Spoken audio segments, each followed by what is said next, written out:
అందుకే కొత్త ప్రయోగాలు చెయ్యొద్దు అంటారు. మనం తినే ఏ కేఎఫ్సీయో ఏ వావ్ చికెనో తినేస్తే అయిపోయేది కదా, ఏదో పెద్ద తినాలి అని మేక్ యువర్ ఓన్ సలాడ్ ఉంది కదా అని చెప్పేసి అది ట్రై చేశాను. తీరా తీసుకున్నాక ఎందుకు తీసుకున్నాను రా భగవంతుడా అనిపించింది. అది కంప్లీట్ చేయలేక పడేయలేక ఇంకా నేను కొంచెం మా ఫ్రెండ్స్ కొంచెం అలా అందరం కొంచెం కొంచెం తిని లాస్ట్కి దాన్ని అయితే కంప్లీట్ చేసామన్నమాట.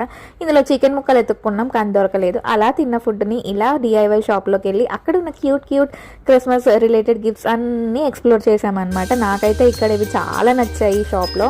అండ్ ఇలాంటివి చాలా మోడల్స్ కూడా ఉన్నాయి. ఇంకా నేను ఆ రెడ్ కలర్ క్యాప్ అండ్ ఆ రెడ్ కలర్ డ్రెస్ నేను కూడా ఆ క్రిస్మస్లో ఆ సెలబ్రేషన్స్లో బొమ్మలా నేను కూడా కలిసిపోయాను. ఇలా అక్కడున్న ప్రతి ఒక్కటి నేనైతే ట్రై చేసి పెట్టుకున్నాను. ఇంతకీ అందులో ఎలా ఉన్నానో మీకేది నచ్చిందో నాకు కమెంట్ చేయండి. అండ్ మీరు ఈ క్రిస్మస్ని ఎలా సెలబ్రేట్ చేసుకుంటున్నారో కూడా నాకు కమెంట్ చేయండి. ఇలాంటి గిఫ్ట్స్ డిఐవై షాప్లో చాలా అంటే చాలా ఉన్నాయి. నా వీకెండ్ అయితే ఈసారి ఇలా సెలబ్రేట్ చేసుకున్నాను.